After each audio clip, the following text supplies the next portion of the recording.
Hey everybody, welcome to episode 17 of Answers to Questions. We have some really awesome questions here today, so let's get right to it. So question number one from Andy on the Facebook page. When doing social media for a company, and she said Twitter, Facebook, Instagram, what % of the posts should be directly related to the company, and what % should be informational to the field?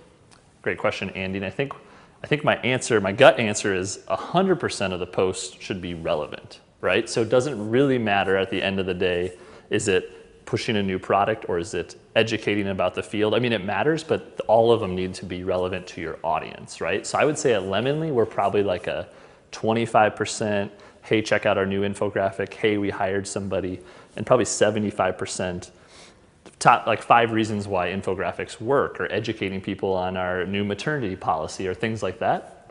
And so the goal here is that all of the posts are targeted to the audience and that they have a purpose in mind.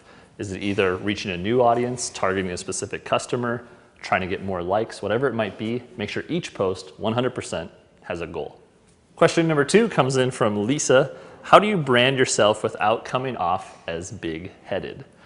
This is a really good question. It can be very difficult because I think to create content, videos, and Facebook posts and tweets, you have to have probably a little bit of an ego enough to put yourself out there. I know I probably do.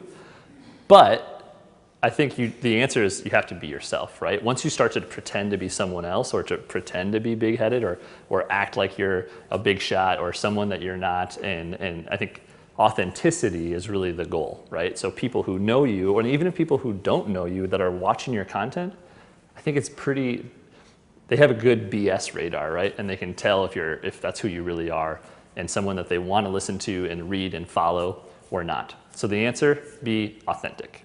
Question number 3 comes in from Austin from SDSU, a student. He says, where does an economics degree fit into the business world?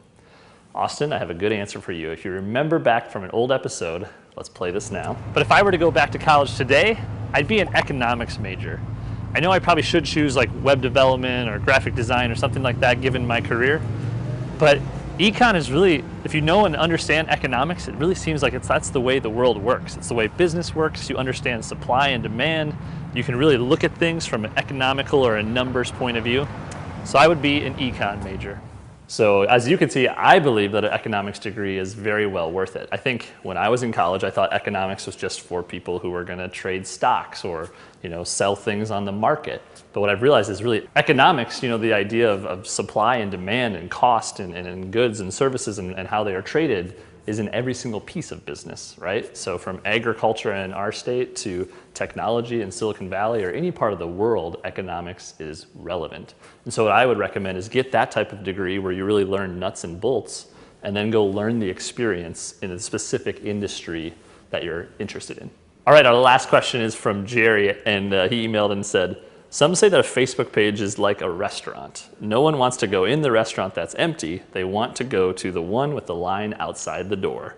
So what's your take on the quality versus the quantity of Facebook page likes? It's a really tough question, Jerry. It's a good one. It sparked some debate actually in our office. And I kind of think that my gut says that the quantity of Facebook likes kind of opens the door, right? It's not validation, but it's at least it piques interest. People are like, wow, that's a lot of Facebook likes, or this person or this business must be really popular. But what I care about more is who are the people that like that page. So if it's a fashion brand, is it my friends that I know that are fashionistas? Or if it's sports, or is it my buddies or other friends that like sports? I think who is more important, the relevance and the connection to your personal network. So I guess you could say that the quantity is what gets you in the door, right? That's why you show up at the restaurant. But the quality of the content, the discussion, and the relevance is what will get you to stay there. All right, we like this question so much that we are going to make it the question of the week for you guys. I want your opinion because I'm still a little undecided. So our question for the Answers to Questions community, when you're looking at a Facebook page for a business, what is most impactful to you? Number 1 is the number of likes the page has. Number 2, the relevance or the quality of the content. Or number 3, the engagement of the community. So the comments, the conversations, the questions. You can just respond with a number, 1, 2, or 3, or give us your opinion. We want to know. That's it for episode 17 of Answers to Questions. If you want a question on a future episode, remember use the hashtag AQJTM. Or here's a couple different ways that you can send in a question. We'll see you next time.